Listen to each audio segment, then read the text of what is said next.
मी स्मिता डोंगरे. आजचं आपलं जे सेशन आहे ते मागच्या सेशनचंच कंटिन्युएशन आहे. मागच्या सेशनमध्ये आपण ग्रुप डायनॅमिक्स बद्दल बोललो होतो.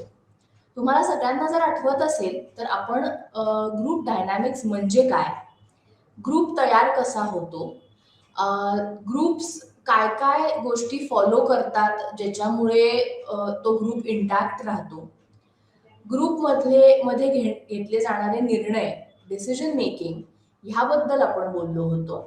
आणि मोस्ट इम्पॉर्टंटली की ग्रुप हा एकत्र कसा राहू शकतो, ग्रुप्स गोल्स काय अचीव करू शकतात एकत्र, इंडिव्हिज्युअल गोल्स सुद्धा ग्रुपमध्ये राहून अचीव करता येतात का, या सगळ्या गोष्टी आपण मागच्या सेशनमध्ये बोललो होतो.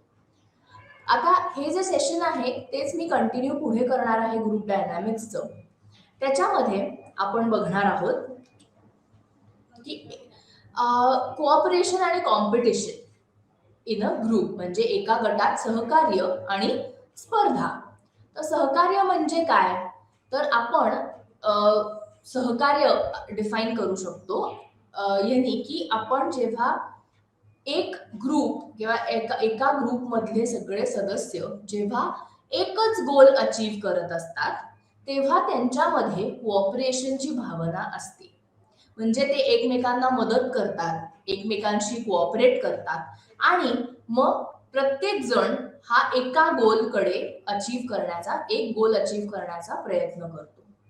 वेअरॅज आपण जेव्हा कॉम्पिटिशन बद्दल बोलतो तर कॉम्पिटिशन ही आता दोन प्रकारे असू शकते. दोन ग्रुप्स मध्ये कॉम्पिटिशन असू शकते की जेव्हा त्यांना एकच गोल अचीव करायचा आहे, सो तो गोल आधी कोण अचीव करतं, जास्त परफेक्शननी कोण अचीव करतं, हे कॉम्पिटिशन मध्ये येऊ शकतं. आणि दुसरं म्हणजे की एका ग्रुपमध्येच मधल्या सदस्यांमध्येच सुद्धा कॉम्पिटिशन असू शकते. तर कॉम्पिटिशन विदिन अ ग्रुप जेव्हा असते, म्हणजे एका ग्रुपमध्ये राहून जेव्हा आपण त्या सदस्यांनाच कॉम्पीट करत असतो तेव्हा कॉन्फ्लिक्ट निर्माण होतो. तर कॉन्फ्लिक्ट बेसिकली कॉन्फ्लिक्ट म्हणजे काय, तर वाद निर्माण होतो.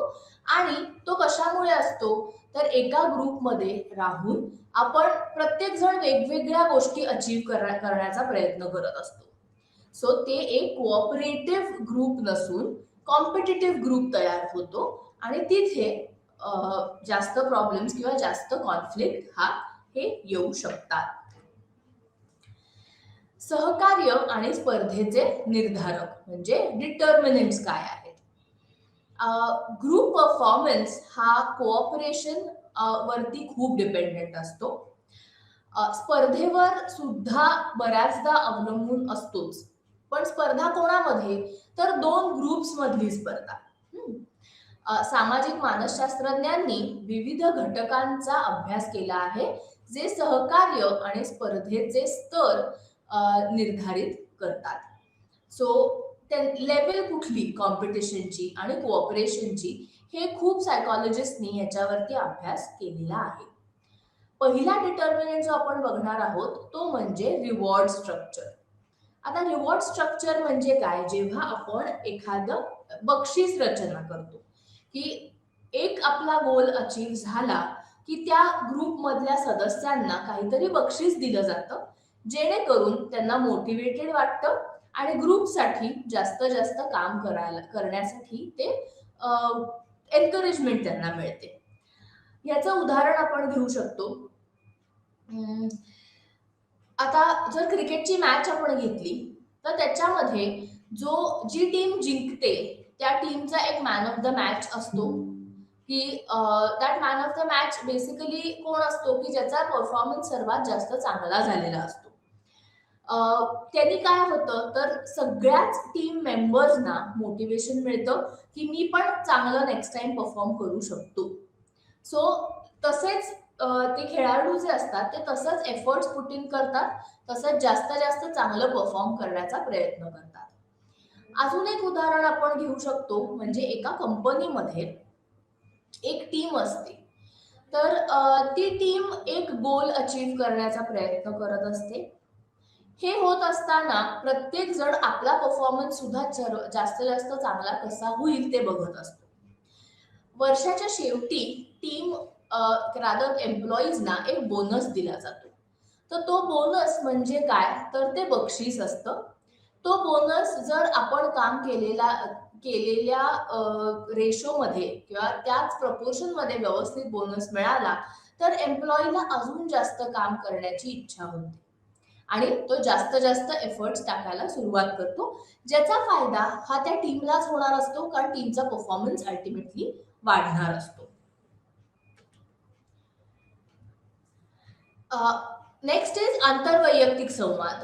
आता ह्याला इंटरपर्सनल कम्युनिकेशन असं आपण म्हणूयात. गटातील सदस्यांमधील निरोगी आणि पुरेसा संवाद त्यांच्यातील सहकार्य वाढवतो. जेव्हा हेल्दी आणि भरपूर कम्युनिकेशन असतं त्या ग्रुपमध्ये, तेव्हा आपोआपच त्या ग्रुपचं कोऑपरेशन हे वाढत असतं. हेल्दी कम्युनिकेशन मध्ये असं होतं की खूपदा सदस्यांना एकमेकांबद्दल आवड निर्माण होते आणि ते स्पर्धा करण्याऐवजी सहकार्य करतात. मी जे म्हटलं तसं की क्रिकेट टीम मध्ये किंवा मॅच मध्ये, आता ह्याचं उदाहरण आपण एक घेऊयात खूप चांगलं. चक दे इंडिया हा मूवी जर तुम्ही बघितला असेल शाहरुख खानचा, तर तो हॉकीवरती होता. Right, it was a ladies hockey team होती आणि शाहरुख खाननं त्याचा कोच दाखवलाय आणि तो ती टीम तयार करतो आणि वर्ल्ड कप साठी तो त्या टीमला घेऊन जातो. पहिल्यांदा जेव्हा टीम एकत्र खेळत असते तेव्हा त्या मुलींमध्येच कॉम्पिटिशन निर्माण होते. सो ते काय करतात, त्यांनी होतं काय की त्या मुली आपापसातच कॉम्पीट करत असतात, त्याच्यामुळे ग्रुप किंवा एक टीम म्हणून त्यांचा परफॉर्मन्स हा चांगला होत नसतो. पण नंतर जेव्हा त्यांच्यामध्ये त्यांना एक समजावून सांगितलं जातं किंवा तसं त्यांचा एक टीम त्यांची तयार केली जाते सायकोलॉजिकली, की तुम्हाला एक गोल अचीव करायचा आहे, ना की तुमचे वैयक्तिक गोल्स अचीव करायचे. सो हे जेव्हा त्यांना सांगितलं जातं, तसं जेव्हा त्यांना ट्रेन केलं जातं, तेव्हा त्यांच्यामधलं कम्युनिकेशन वाढतं. आता कम्युनिकेशन प्रत्येक वेळेला हे शाब्दिकच असलं पाहिजे असं नाहीये. आपण जेव्हा ग्रुपमध्ये परफॉर्मन्स असतो किंवा एखादा गेम जेव्हा चालू असतो, तेव्हा आपण कसं कॉन्ट्रीब्यूट करतोय. तर हॉकी किंवा क्रिकेट किंवा फुटबॉल हे असे गेम्स आहेत की ज्याच्यामध्ये तुम्हाला टीम मेंबर्स बरोबर कोऑपरेट करून तुम्हाला तो गोल अचीव करायचा असतो. तसंच त्या त्या टीममध्ये, त्या एक्झाम्पलमध्ये सांगण्याचा उद्देश असा आहे की त्यांच्यामधलं इंटरपर्सनल कम्युनिकेशन वाढतं आणि त्याच्यामुळे त्यांचा परफॉर्मन्स हा जास्त जास्त चांगला होतो प्रत्येक मॅचच्या वेळेस. Next is reciprocity. आता ही टेंडन्सी असते रिटर्न, म्हणजे फेवर्स रिटर्न करायची किंवा उपकार आपण जे म्हणतो ती परतफेड करायची. आता मेंबर ऑफ द ग्रुप जर त्यांनी जर इनिशियली कोऑपरेशन दाखवलेलं असेल, तर एखादा मेंबर इनिशियली कोऑपरेशन दाखवतो, एखादा मेंबर दाखवत नाही, तर त्यामध्ये असं होतं की ग्रुप मेंबर्सना कॉम्पिटिशन वाटण्याचे चान्सेस असतात.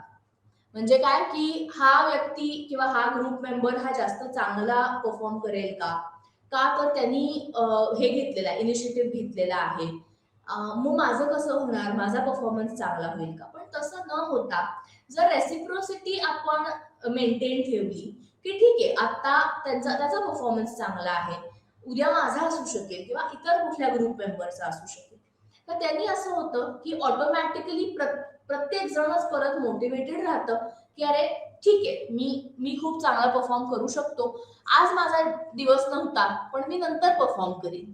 पण ह्यांनी काय होतं, तर ते ग्रुपचं एक स्पिरिट जे असतं ते मेंटेन राहू शकतं.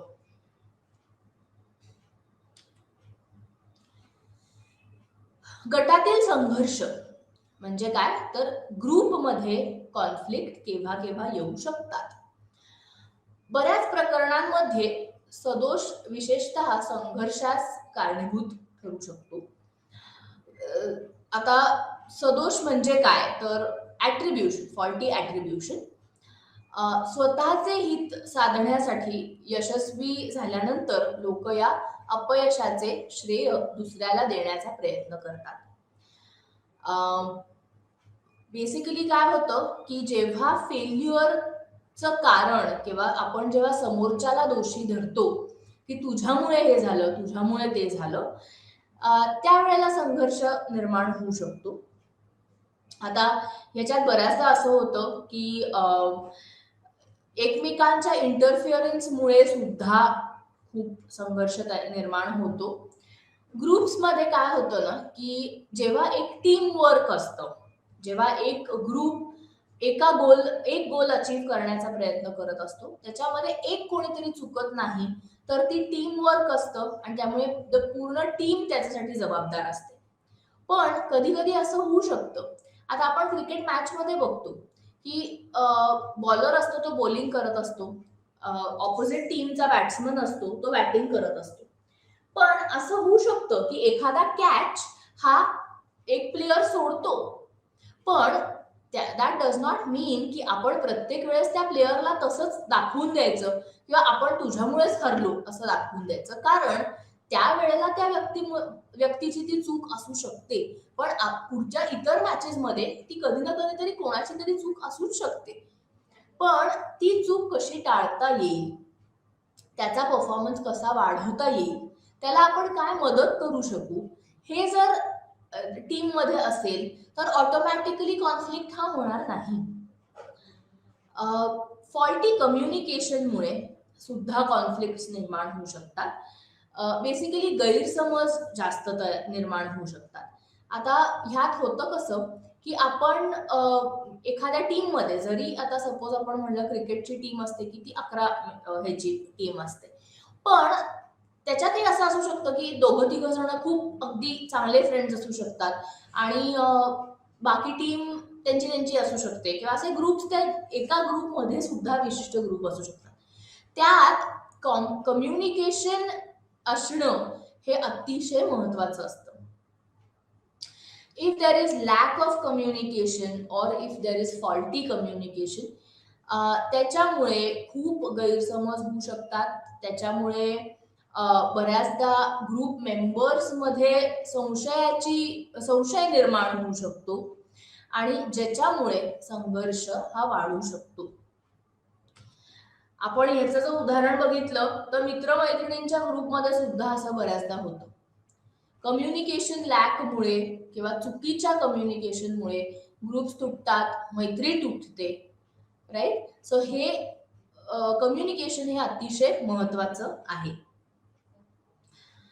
एक माणसाची एक जनरल टेंडन्सी असते की आपण व्ह्यूज हा ऑब्जेक्टिव्हली खूप घेत असतो आणि जे खूप म्हणजे ज्याच्याने असं होतं ना की आपण कधी कधी सेल्फिश व्ह्यूज बघतो, सेल्फिश मोटिव्स बघत असतो.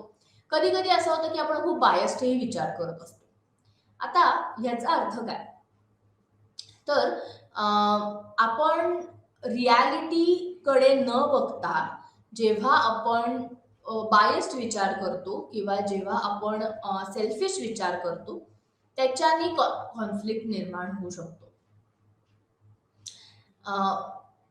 पुअर परफॉर्मन्स म्हणजे सुरुवातीला गटाची खराब कामगिरी, त्यानंतर नकारात्मक प्रतिक्रिया सदस्यांना गटाच्या अपयशासाठी एकमेकांना दोष देण्यास भाग पाडू शकते. जर सतत फेल्युअर येत असेल की सतत आपला परफॉर्मन्स चांगला होत नसेल, तर असं होतं की लोक एकमेकांना ब्लेम करायला लागतात की तुझ्यामुळे होत नाहीये, तुझ्यामुळे होत नाही, मग आपली टीमच चांगली नाहीये, मग आपला परफॉर्मन्सच चांगला नाहीये, दुसरी टीम बघा त्यांच्याकडे किती चांगलंय. आता हे सगळीकडे होत असतं. क्रिकेटमध्ये आपण खूपदा न्यूज मधनं इकडनं तिकडनं आपल्याला समजतं की अरे आपल्याकडे एवढेच बॅट्समॅन आहेत, आपल्याकडे फास्ट बॉलर्स कमी आहेत किंवा आपल्याकडे स्पिन बॉलर्स नाही आहेत, तर आपला विकेट कीपर आपला तेवढा चांगला परफॉर्म करत नाहीये. आता ह्यात कसं असतं ना की जेवढं आपण एकमेकांना ब्लेम करत राहू तेवढा आपला जो मेन मोटिव्ह आहे तो साध्य होत नाही. म्हणजे काय, तर आपला मेन मोटिव्ह काय आहे की परफॉर्मन्स चांगला होणं, आपण आपला गोल अचीव्ह करणं, म्हणजेच की आपल्या सगळ्यांना जिंकायचंय, हा आपला मोटिव्ह असतो. मग त्यात जर आपण सारखा असा विचार करत बसलो की अरे आपल्याकडे फास्ट बॉलरच नाहीयेत, मग ह्या पिचसाठी आपल्याकडे चांगले बॅट्समनच नाहीयेत, तर आपण कुठलीच मॅच कधी जिंकू शकणार नाही. पण आपण जर असा विचार केला की जी टीम आहे त्याचा परफॉर्मन्स चांगला कसा होईल, जास्तीत जास्त चांगला कसा होईल. शेवटी कसं असतं की जिंकणं किंवा हरणं हे आपल्या हातात नसतं, पण त्याच्यासाठी आपण प्रयत्न करणं हे डेफिनेटली आपल्या हातात असतं. सो ग्रुपनी जर एकत्रित येऊन असा विचार केला की आपली ही टीम आहे ना, मग ह्यात आपण जास्तीत जास्त चांगलं कसं परफॉर्म करू शकतो हे आपण बघूयात. जे नाहीये त्याच्याकडे आपण नंतर बघू शकतो की आपण टीम बदलू शकतो, पण आत्ता या क्षणी बदलू शकतोय का, तर नाही. सो हे जेव्हा होतं ना, तेव्हा आपोआपच टीमचा परफॉर्मन्स हा वाढू शकतो.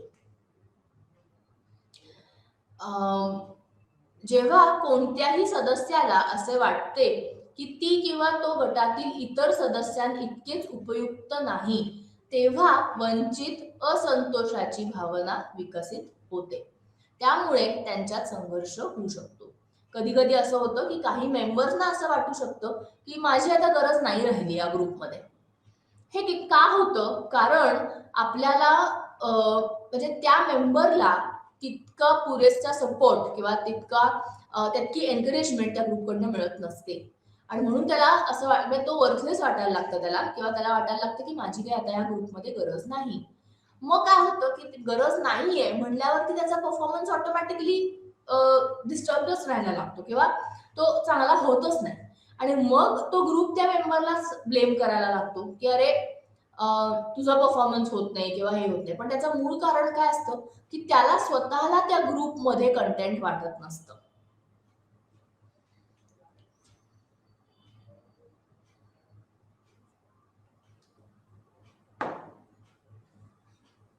कामाचा वाटा आणि बक्षीस वितरणाच्या संदर्भात समजलेली असमानता देखील गटातील सदस्यांमध्ये संघर्ष कारणीभूत करू शकते. रिस्पेक्ट असणं प्रत्येक मेंबर बद्दलचा, मग त्याचं कॉन्ट्रीब्युशन कितीही छोटं असू दे किंवा कितीही मोठं असू दे, तो त्या टीमचा एक भाग आहे, त्यामुळे त्याला तो इक्वल रिस्पेक्ट हा दिला गेलाच पाहिजे, हे प्रत्येक ग्रुप मेंबरला कळायला पाहिजे. आता कामाचा वाटा हा प्रत्येकाचा कमी जास्त असू शकतो, पण तो प्रत्येक वेळेसच तसा राहतो असं नाहीये. म्हणजे काय, तर आपण एका कंपनीचं जरी उदाहरण घेतलं तरीही एक त्या कंपनीमध्ये लीडर असतो, ज्याच्या अंडर एक ग्रुप असतो, ज्याच्या अंडर एक टीम असते. आता ह्यात होतं असं की त्या टीमचं एकाचा वर्कलोड जास्त असेल काही काळापुरतं, एकाचा अगदी कमी असेल, एखाद्याला कधीतरी रात्रपाळी करायला लागू शकते, एखाद्याला अगदी लवकरची शिफ्ट करायला लागू शकते, पण त्यांचा एम हा किंवा त्यांचा गोल हा एकच असतो. मग ज्याने रात्रपाळी केली त्याने खूप जास्त काम केलं आणि ज्याने दिवसपाळी केली त्याने काहीच केलं नाही, असा त्याचा अर्थ होत नाही, कारण ती आपण टीम रन करत असतो. सो असं जेव्हा आपण समोरच्या माणसाच्या ह्याला म्हणजे कॉन्ट्रीब्युशनला जेव्हा आपण हवं तितकं वेटेज देत नाही किंवा हवं तितकं कौतुक त्या व्यक्तीला जर मिळालं नाही, तर त्याच्याने सुद्धा संघर्ष होऊ शकतो. इतर गट आमच्या गटाच्या नियमांचा आदर करत नाही असे वाटणे देखील संघर्षास कारणीभूत ठरू शकते. खूपदा असं होतं की असं वाटायला लागू शकतं की अरे त्यांच्या ग्रुपमध्ये बघा की त्यांचं असं असं आहे किंवा त्यांनी हे नियम आपल्या त्यांच्या ग्रुपला लावलेले आहेत, मग आपण का नाही तसं करत, किंवा आपण जर तसं केलं तर आपला परफॉर्मन्स वाढू शकेल का, तर आपल्याला आपले मेंबर्स जास्त चांगलं परफॉर्म करतील का. तर असा विचार जेव्हा माणूस करायला लागतो ना, तेव्हा त्याला असा विचार तेव्हा त्याला असं वाटायला लागतं की अरे मग आपला ग्रुप जो आहे किंवा आपले जे काही नियम आहेत किंवा आपला जो काही आपण एक जे स्ट्रक्चर ग्रुपचं बनवलेलं आहे ते कुठेतरी चुकतंय. ते जेव्हा व्हायला लागतं तेव्हा त्याचा इतर मेंबर्स बरोबर वाद किंवा भांडण व्हायला लागतं, परत ज्याला आपण कॉन्फ्लिक्ट असंच म्हणतो. संघर्षाचे काय परिणाम असतात? स्पर्धा आणि सहकार्याप्रमाणेच संघर्ष ही देखील एक साखळी प्रतिक्रिया आहे. एक व्यक्ती विरोध दर्शवायला लागला की त्याच्या बरोबरीने बाकी सगळेजण उभे राहतात. आपण मोर्चे बघतो, आपण काही गोष्टींमध्ये लोक रस्त्यावर येतात, लोक उपास म्हणजे हे करतात की आम्ही खाणार नाही, पाणी पिणार नाही, आम्हाला हे हवंय. तर तेव्हा काय होतं, तर एक माणूस ते चालू करतो, त्याच्या मागे येऊन 10 जण बसतात. मग ते 10 चे 50 होतात, 50 चे 100 होतात आणि असं ऑटोमॅटिकली लोक हे फॉलो करतात. तसंच कॉन्फ्लिक्टच्या बाबतीत आहे. एका व्यक्तीने कॉन्फ्लिक्ट चालू केला की सगळेच जण त्याच्यात उतरतात. आता खालील संघर्षाचे संभाव्य परिणाम असू शकतात. गट सदस्यांमध्ये खराब संवाद, अविश्वास आणि संशय, अगदी क्षुल्लक फरकांची वाढ किंवा छोट्या छोट्या गोष्टींवरती एस्केलेशन होणं, छोट्या छोट्या गोष्टी खूप जास्त प्रभावित होणं किंवा ट्रिव्हियल काही डिफरन्सेस हे होणं. अँड एफर्ट, आता दुसऱ्यावर स्वतःची शक्ती आणि वैधता वाढवण्याचा प्रयत्न असतो. एक पॉवर दाखवण्याचा एक पर्याय असू शकतो ग्रुप्सचा. उपसमूह आणि गटांची निर्मिती, ज्यामुळे गटांमध्ये विभक्तता येऊ शकते. Formation of subgroups and factions leading to separation in the group. खूपदा असं होतं की एक मोठा ग्रुप असतो, त्याच्यातलं छोटे छोटे ग्रुप निर्माण व्हायला लागतात आणि शेवटी सगळ्यांमध्येच एक कॉन्फ्लिक्ट निर्माण होतो.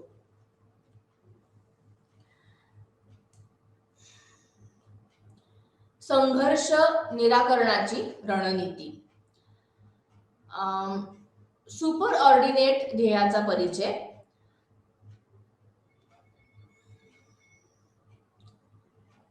काही सुपर ऑर्डिनेट गोल्स तयार करू शकते एखादी टीम, की जेणेकरून ग्रुप मेंबर्स मधला कॉन्फ्लिक्ट हा ऑटोमॅटिकली कमी होऊ शकतो. सुपर ऑर्डिनेट उद्दिष्टे ही अशी उद्दिष्टे आहेत जी संघर्ष असलेल्या दोन्ही पक्षांना साध्य करणे आवश्यक आहे.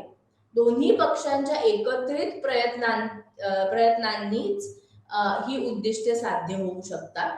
वास्तविक जीवनात सुपर ऑर्डिनेट उद्दिष्टे सहसा संघर्षाच्या हितापेक्षा श्रेष्ठ असतात आणि जगण्यासाठी आवश्यक असतात.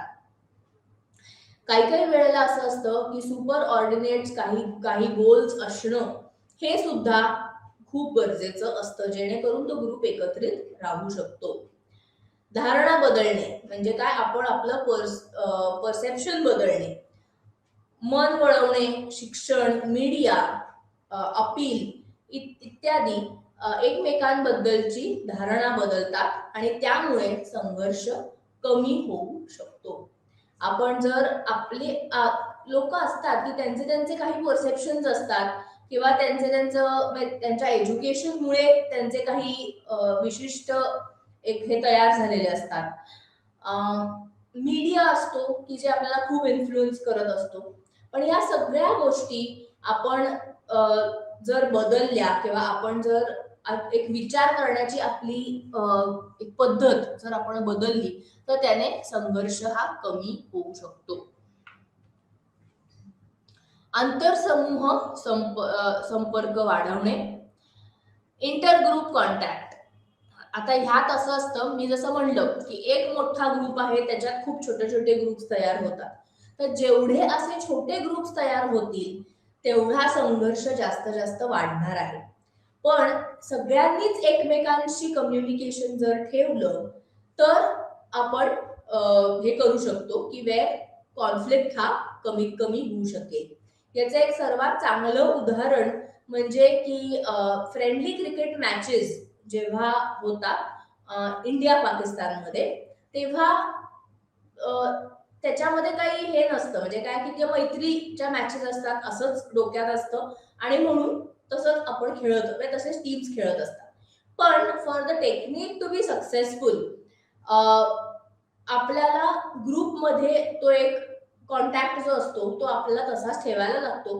कारण आपल्याला हे लक्षात ठेवायचं असतं की आत्ताची मॅच जी आहे ती फ्रेंडली मॅच आहे, पण पुढची मॅच ही फ्रेंडली मॅच नसणार आहे. आणि जर त्याच्या if there is that intergroup conflict, intergroup contact, तरच हे मेंटेन होऊ शकतं. रिड्रॉइंग ग्रुप बाउंड्रीज किंवा गट सीमा पुन्हा रेखाटणे, अशा परिस्थिती निर्माण करणे ज्यामध्ये विवादित पक्ष स्वतःला सामान्य गटाचा एक भाग म्हणून समजतात आणि गट सीमा पुन्हा रेखाटू शकतात आणि त्यामुळे संघर्ष कमी होऊ शकतो.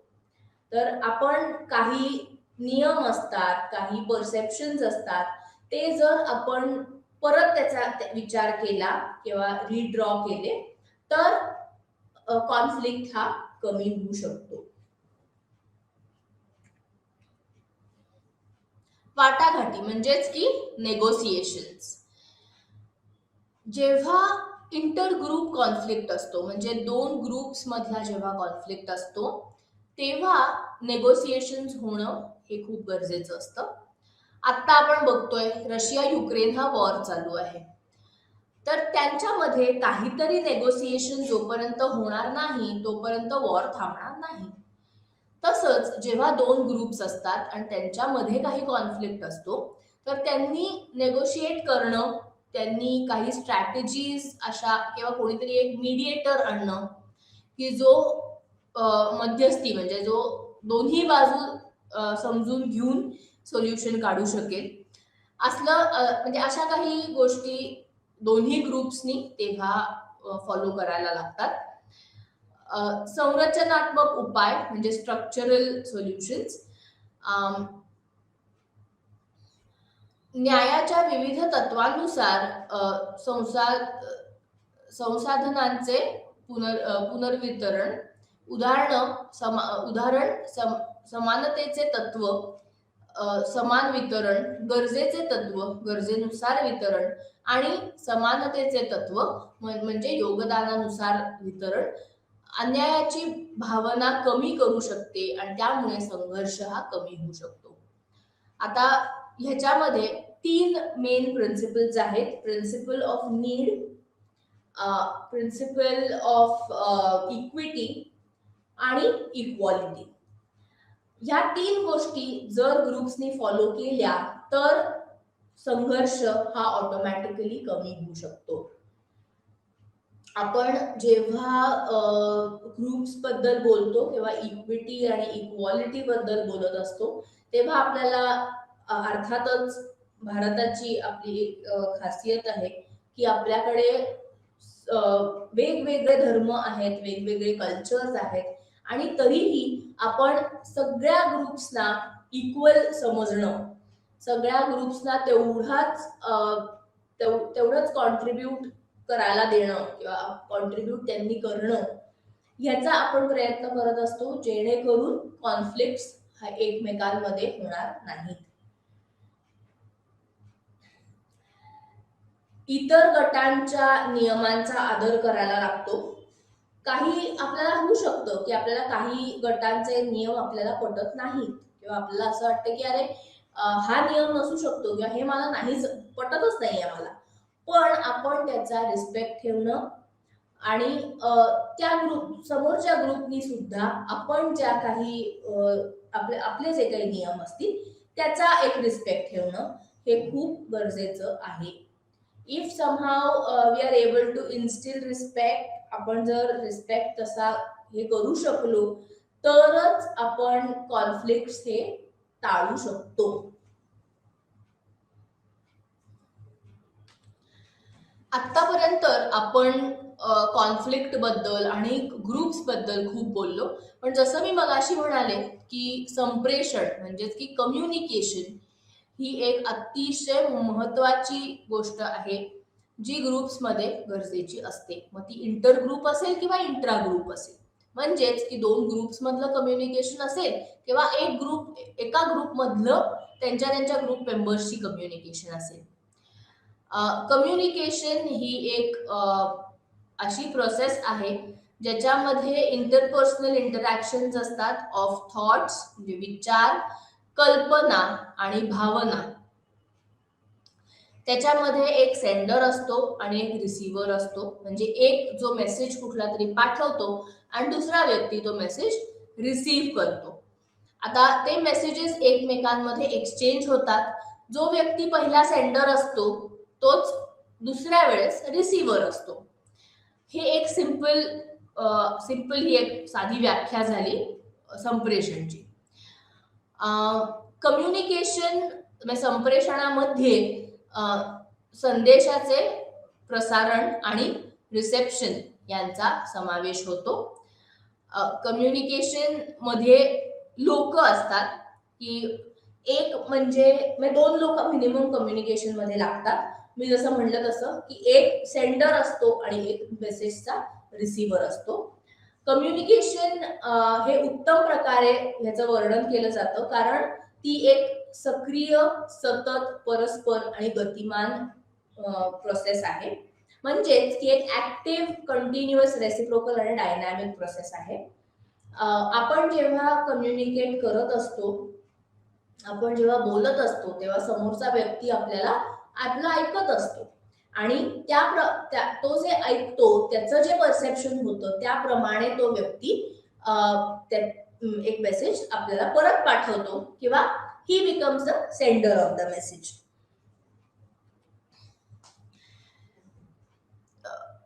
संप्रेषणाचे काही प्रकार. पहिलं म्हणजे की वर्बल कम्युनिकेशन. आता वर्बल म्हणजे मौखिक संप्रेषण. ह्याच्यामध्ये परत दोन हे आहेत म्हणजे टाइप्स आहेत, तोंडी आणि लिखित किंवा ओरल आणि रिटन कम्युनिकेशन. ह्याच्यात आपण असं बघत असतो की जेव्हा ओरल कम्युनिकेशन असतं तेव्हा काहीतरी एक डायलॉग असतो, म्हणजे दोन लोक एकमेकांशी संवाद साधत असतात. पण जेव्हा लेखी असतं तेव्हा ते वन वे असतं, म्हणजे की जो लिहिणारा असतो तो त्याची मतं मांडतो, त्याला जे वाटत असतं किंवा त्याचे जे विचार असतात ते तो कागदावरती उतरवतो आणि तो ते पाठवून देतो. आपण जेव्हा लिखित ह्याचं एक उदाहरण जेव्हा घेऊया तेव्हा ईमेल्स असणे, ब्लॉग्स लिहिणे, आपण जे लेखी हल्ली व्हॉट्सअप किंवा ह्याच्यावर आपण जे मेसेजेस पाठवतो, इन्स्टंट मेसेजेस, हे सगळं लिखित ह्याच्यात येतं. आणि जेव्हा आपण ओरल कम्युनिकेशन म्हणतो तेव्हा ते कम्युनिकेशन आयदर समोरासमोर असू शकतं किंवा ते फोनवरती असू शकतं. That is also oral communication. आता ओरल कम्युनिकेशन मध्ये काय होतं तर एखाद्या व्यक्तीच्या चे हावभाव, आवाज, डोळ्यांचा संपर्क, डोके हलवणे किंवा काही पोस्चर्स असतील किंवा काही जेस्चर्स असतील, चालण्याची एक आपण त्या व्यक्तीला पूर्णपणे ऑब्झर्व करू शकतो, जे की आपण लेखी जेव्हा कम्युनिकेशन असतं तेव्हा आपण ते करू शकत नाही. कम्युनिकेशनच्या काही स्टाईल्स असतात, म्हणजे काही शैली असतात.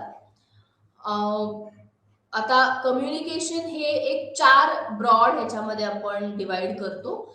निष्क्रिय, आक्रमक, निष्क्रिय, आक्रमक आणि ठाम.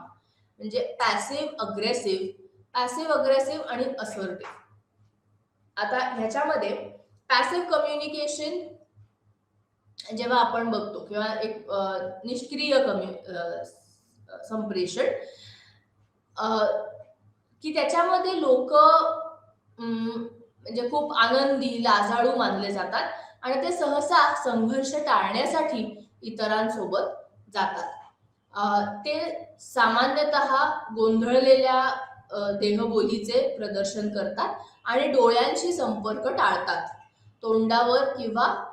तोंडावर हात ठेवून किंवा एकंदर त्या व्यक्तीकडे न बघता बोलणे. संभाषणादरम्यान पेन, पेन्सिल, क्लिप, कागद इत्यादीशी खेळत राहणे. ते थोडक्यात डिस्ट्रॅक्टेड असतात, की त्याला आपण एक पॅसिव्ह कम्युनिकेशन असं म्हणतो, ज्याच्यामध्ये त्यांची बॉडी लँग्वेज सुद्धा एक लो किंवा एक टिमिड अशी बॉडी लँग्वेज असते. म्हणजे एक भित्रा असणं किंवा दुर्बल असणं, मुखदुर्बल ज्याला आपण म्हणतो, की ते त्यांची मतं फार मांडत नाही, ते फक्त समोरच्याचं जे असेल ते ऐकून घेतात. आक्रमक संप्रेषण असतं की ज्याच्यामध्ये तो व्यक्ती जो असतो तो स्वतः खूप ऐकून घेण्याच्या परिस्थितीतला नसतो, तो स्वतःच खूप अग्रेसिव्ह असतो आणि त्यामुळे त्याचा आवाज, त्याचे जेस्चर्स, त्याचं अग्रेशन हे सगळं खूप म्हणजे त्याचा एक बोलण्याचा एक तो हे असतो, म्हणजे एक एम्फेसिस असतो, तो खूप स्ट्रॉंग असतो की तो व्यक्ती समोरचा जे बोलतोय ते ऐकून घेत नाही किंवा जरी त्याने ऐकून घेतलं तरी त्याला ते पटत नाही. तो अग्रेसिव्हच असतो, त्यामुळे तो स्वतःचे विचार, स्वतःची भावना ही तो आपल्या बोलण्यातनं सतत व्यक्त करत असतो. पॅसिव्ह अग्रेसिव्ह ही कम्युनिकेशन स्टाईल आहे, ज्याच्यामध्ये पॅसिव्ह म्हणजे काही गोष्टी पॅसिव्हली किंवा काही गोष्टी आपण निष्क्रियपणे हाताळत असतो आणि ज्याचा परिणाम हा आक्रमक होऊ शकतो, कारण त्यांना त्यांचे विचार आणि भावना निर्देशित करणे सहसा कठीण जाते. ते काही वेळा त्यांना हवे ते मिळवण्यासाठी हाताळणीचा वापर करतात, जे वरवर पाहता हेरगिरीसारखे दिसत नाही. म्हणजे कधी कधी ते काय होतं, ही लोक अशी असतात ना की जेव्हा त्यांना हवं एखादी गोष्ट तेव्हा ते खूप अग्रेसिव्ह होतात, जेव्हा त्यांना त्यांनी काही फरक पडत नाही तेव्हा ती लोक पॅसिव्ह असतात. पण ह्याच्याने एक सेल्फिश मोटिव्ह त्यांचा असू शकतो असं वाटतं. असर्टिव्ह कम्युनिकेशन किंवा एक ठाम संवाद, ही लोक असतात ना ती त्यांचे विचार आणि भावना हे स्पष्टपणे व्यक्त करू शकतात. ते त्यांच्या स्वतःच्या गरजा विचारात घेतात आणि त्यांना महत्व देतात, परंतु इतरांच्या गरजा देखील इतरांच्या गरजांचा देखील ते विचार करत असतात. संवादाचा हा प्रकार इतरांशी मजबूत, संतुलित आणि आदरयुक्त नातेसंबंध निर्माण करण्यात मदत करू शकतो.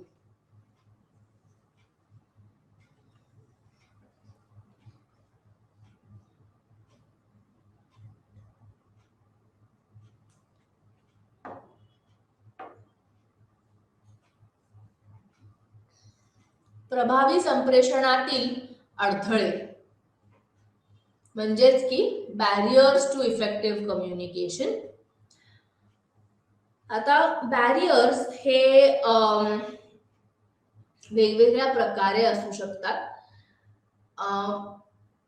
प्रेषक आणि प्राप्तकर्ता यांच्यातील एन्कोडिंग, सेंडिंग आणि डिकोडिंग प्रक्रियेदरम्यान संदेश किंवा माहिती फिल्टर, अवरोधित किंवा विकृत करणारी कोणतीही गोष्ट संप्रेषणातील अडथळे मानली जाऊ शकते.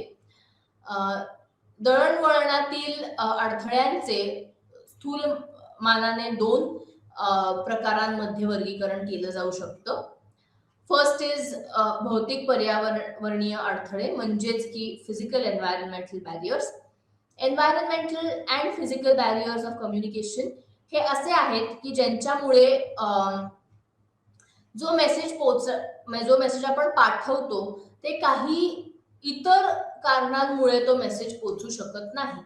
लाईक इन की एक वेळ असू शकते किंवा खूप नॉईज असू शकतो, बाहेरचा खूप आवाज असू शकतो किंवा एक कम्युनिकेशन चॅनल बरोबर नाहीये असं असू शकतं. आता ह्याच्यात असं होतं की आपण जेव्हा ह्याचं तुम्ही बघितलं असेल फोनवरती, हल्ली मोबाईलवरती हे खूपदा होतं की आपण बोलत असतो पण समोरच्याला आपला आवाज नीट जात नाही, ब्रेक होतो किंवा मध्येच रेंज जाते, फोन कट होतो.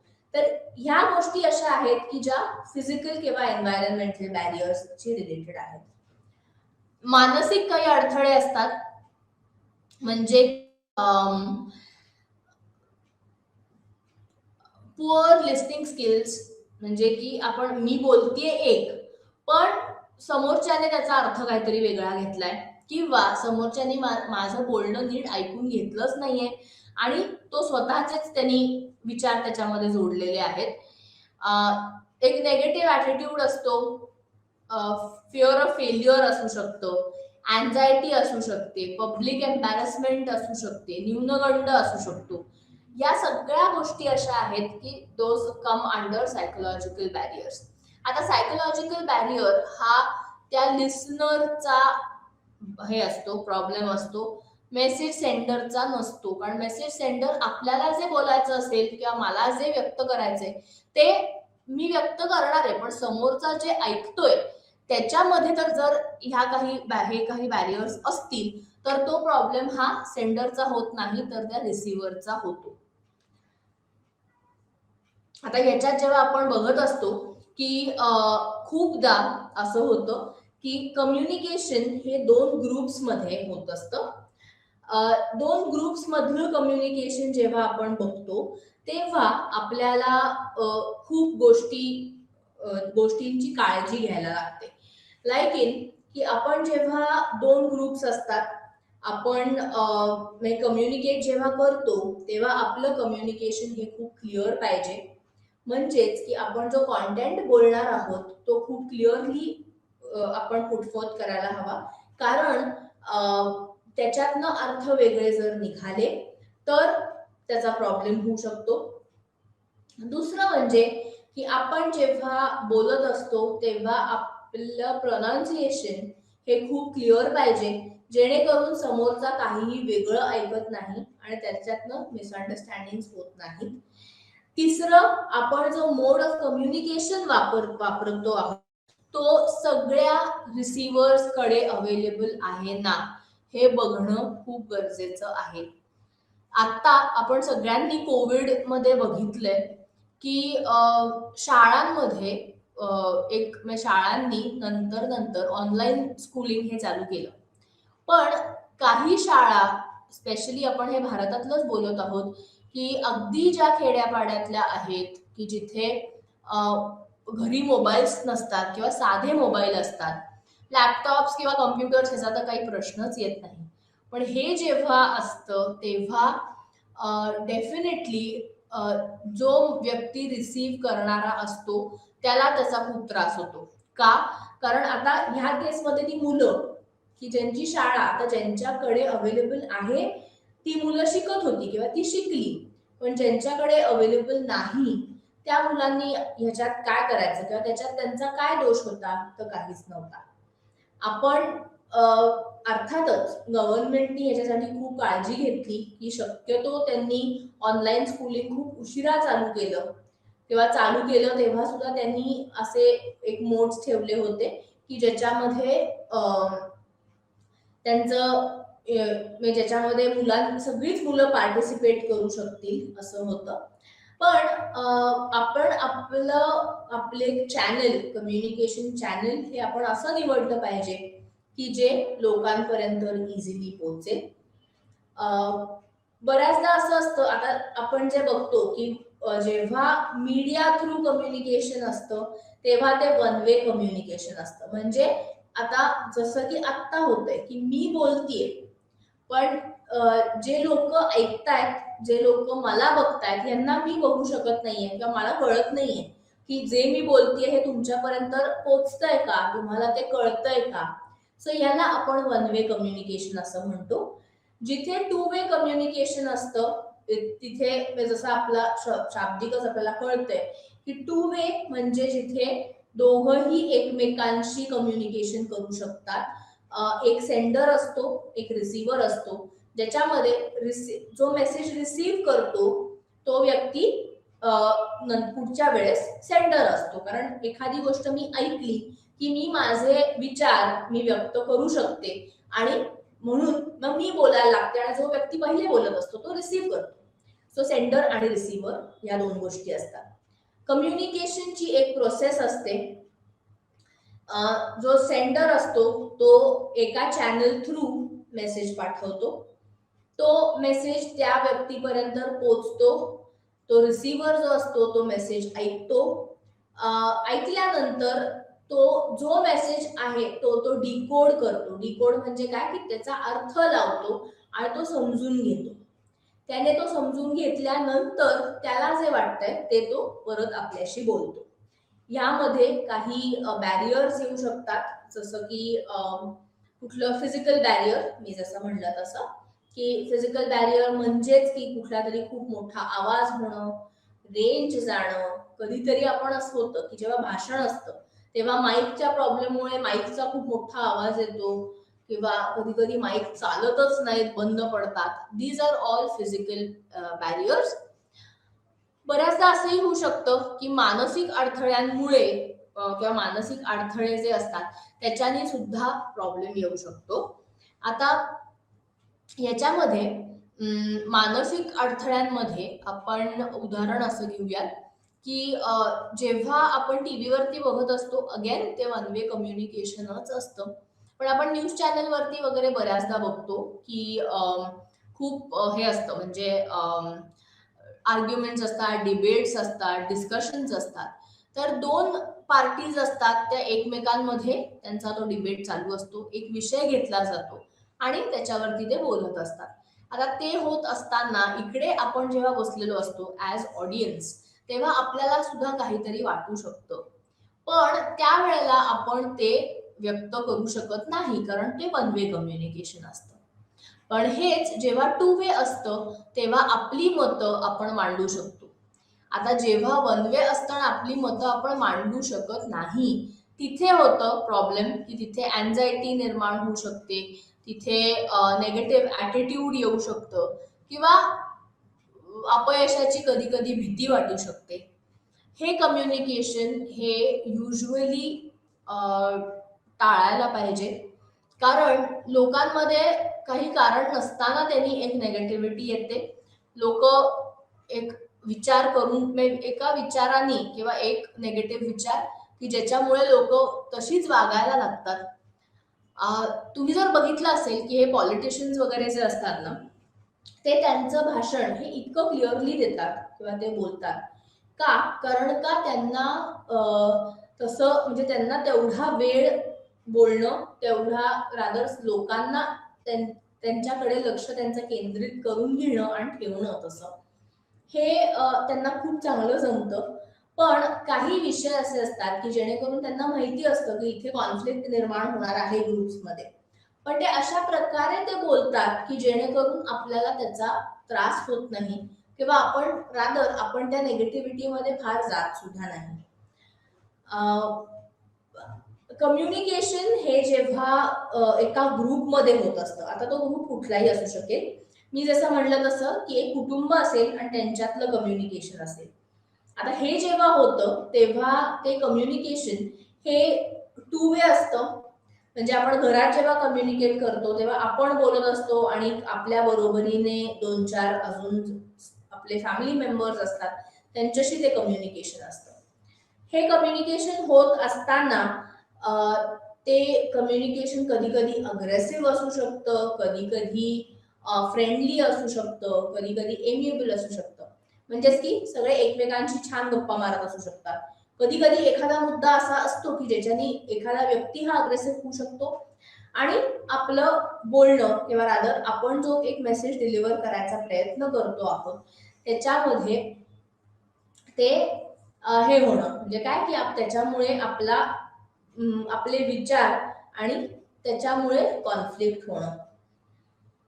आपण जेव्हा बघतो की कॉन्फ्लिक्ट जो असतो ना, तो काही फक्त दोन व्यक्तींमध्ये किंवा दोन ग्रुप्समध्ये असा नसतो. आपण जेव्हा कुटुंब हे एक घेतो तेव्हा हा एक ग्रुप तयार झाला, बरोबर. त्या कुटुंबामध्ये सुद्धा कॉन्फ्लिक्ट असू शकतातच.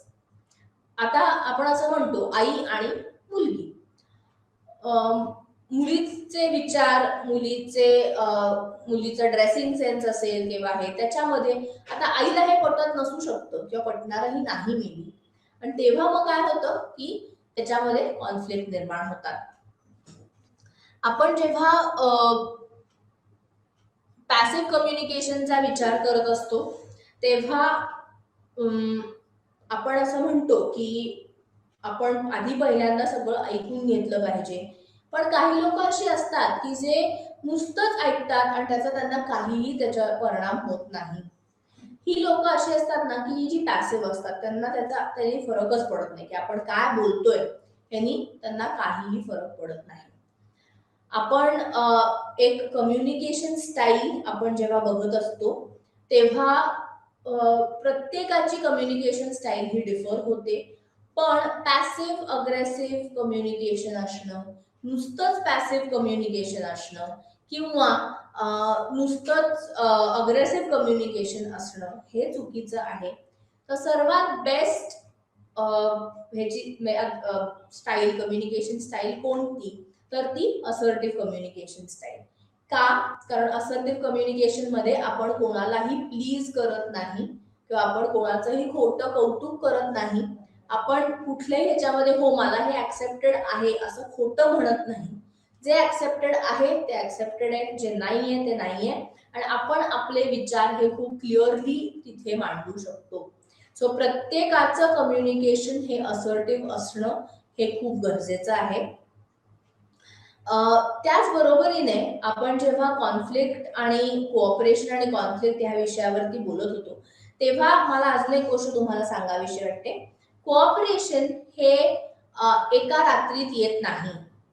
तर एखादा ग्रुप तयार व्हायला आणि तो तितका चांगला तयार व्हायला बरीच वर्ष लागू शकतात. का? एकतर तुमचा ग्रुप लीड कोण करतंय हे गरजेचं आहे बघणं. आपण जे म्हणतो की ग्रुप लीडर किंवा एक टीम जर तुम्हाला मेंटेन करायची असेल तर त्याचा टीम लीड हा तसा ग्रुप धरून ठेवणारा लागतो. ते जर झालं तरच आपल्याला तरच तो ग्रुप इंटॅक्ट राहू शकतो आणि तरच त्या ग्रुप्सचं आपल्यावरती ग्रुप जास्त चांगला परफॉर्म करू शकतो, इंडिव्हिज्युअली पण आणि कॉम्पिटिटिव्ह ऍटमॉस्फिअर मध्ये सुद्धा. कोऑपरेशन असणं हे प्रत्येक ग्रुपला गरजेचं असतं. ग्रुप्सनी एकमेकांमध्ये कोऑपरेट करणं आणि एका ग्रुपनी मेंबर्स मध्ये कोऑपरेशन ठेवणं हे खूप गरजेचं असतं.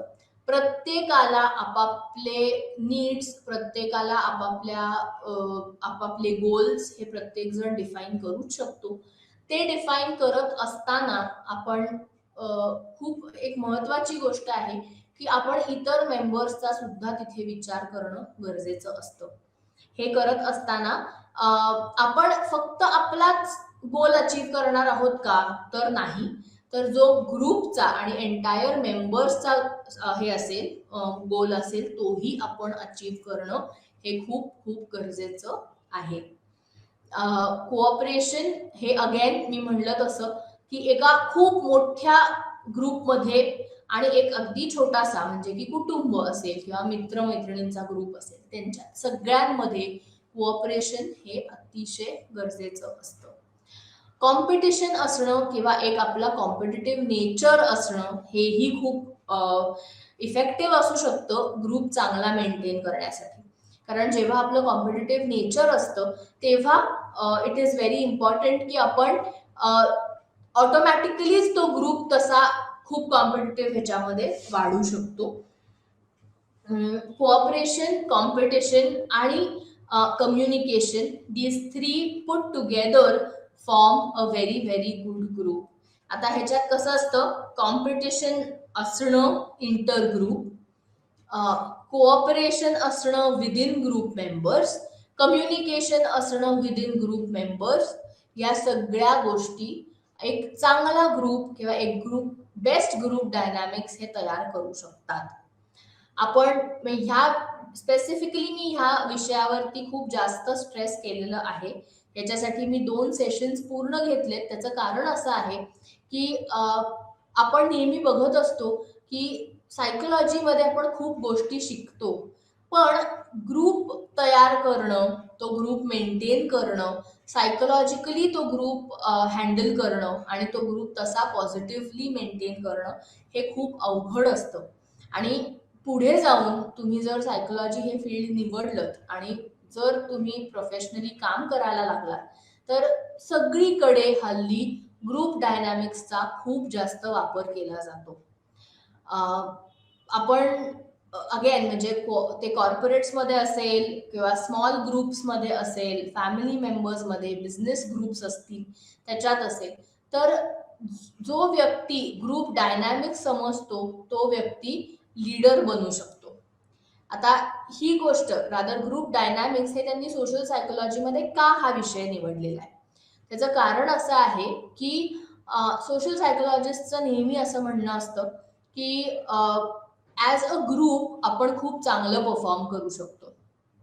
म्हणजेच की आपण ग्रुप मेंबर्स किंवा आपण ॲज अ ग्रुप एकत्र येणं, आपण आपले विचार मांडणं आणि पण ते मांडताना आपण खूप पॉझिटिव्हली तसं करणं आणि ॲट द सेम टाइम तो ग्रुप आपण जास्तीत जास्त चांगल्या पद्धतीने पुढे नेणं, हे एक चांगला सायकोलॉजिस्ट करू शकतो. अ, आपलं म्हणजे छोट्या-छोट्या आपल्या खूप म्हणजे आपल्या अवतीभोवती खूप गोष्टी घडत असतात. लाइक छोटी-छोटी समारंभ असतील, अ, त्याचं ऑर्गनायझेशन असू शकेल. तुम्ही बेस्ट निवडणं, की हा मेंबर काय करू शकतो?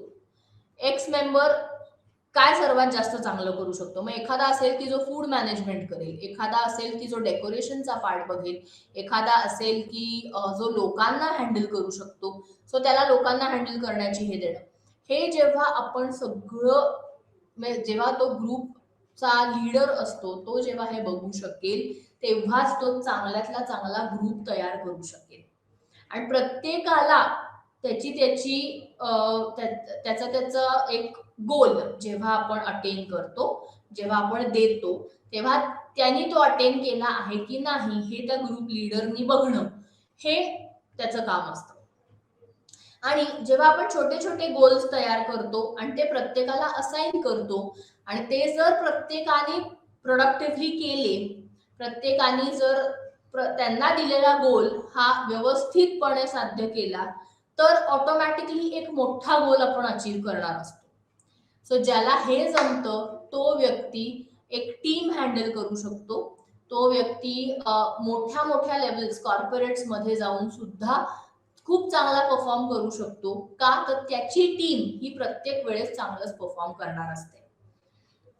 ग्रुप डायनॅमिक्समध्ये आपण ग्रुपचं फॉर्मेशन कसं होतं, तिथे त्या ग्रुप फॉर्म करताना काय-काय अडथळे येऊ शकतात. ॲट द सेम टाईम की काही गोष्टींमध्ये असं असतं की डी इंडिव्हिज्युएशन जसं आपण म्हणलो किंवा ग्रुप थिंक आपण म्हटलो, की ज्याच्यामध्ये त्या टीम मेंबर्सनी विचार करणं, त्या टीम मेंबर्सनी काय पॉझिटिव्ह पॉइंट्स असतात, काय निगेटिव्ह पॉइंट्स आहेत, याची एक एक चार्ट बनवून त्याची तुलना करणं आणि तसे-तसे त्यांचे गोल्स अचीव्ह करत जाणं. हे डेफिनेटली त्या ग्रुपचं काम असतं. पण प्रत्येक ग्रुप जो असतो त्याच्यामध्ये लीडर तर एक असतोच. आपण मग तसं तुम्ही जर बघितलं तर भारतामध्ये जर बघितलं तर political parties 2 major political parties आहेत. पण त्याचे प्रत्येकाचे लीडर्स वेगळे-वेगळे आहेत. आत्ता भारतावरती कोण लीड करतंय, भारताला आत्ता कोण लीड करतंय, ती पार्टी डेफिनेटली ही लोकांनी सपोर्ट केलेली पार्टी आहे. पण 2 ग्रुप्समध्ये म्हणजे इंटर ग्रुप तर त्यांच्या ॲक्टिव्हिटीज ह्या चालू असतातच. सो प्रत्येकाने हे लक्षात घेतलं पाहिजे. ग्रुप डायनॅमिक्स हा सायकोलॉजीमधला एक खूप महत्त्वाचा भाग आहे. आपण मानसिक अडथळे जे आपण म्हणतो तेव्हा हा शब्द छोटा वाटतो. पण लोकांना मानसिक अडथळे हे खूप येतात. त्याच्यामुळे कम्युनिकेशन लॅक होतो. त्यांनी कम्युनिकेशनमध्ये प्रॉब्लेम्स येतात. त्यांनी ग्रुप्सचा परफॉर्मन्स हा खूप जास्त कमी होऊ शकतो.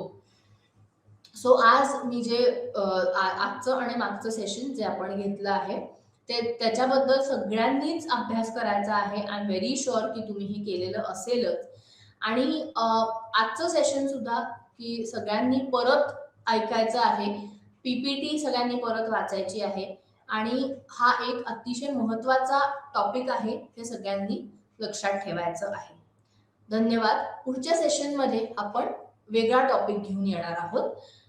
तोपर्यंत थँक यू आणि सगळ्यांनी सेशनचं मला असं वाटतंय की सगळ्यांना आवडलं असेल सेशन, तर तुम्ही परत एकदा डेफिनेटली ह्याचा अभ्यास करा.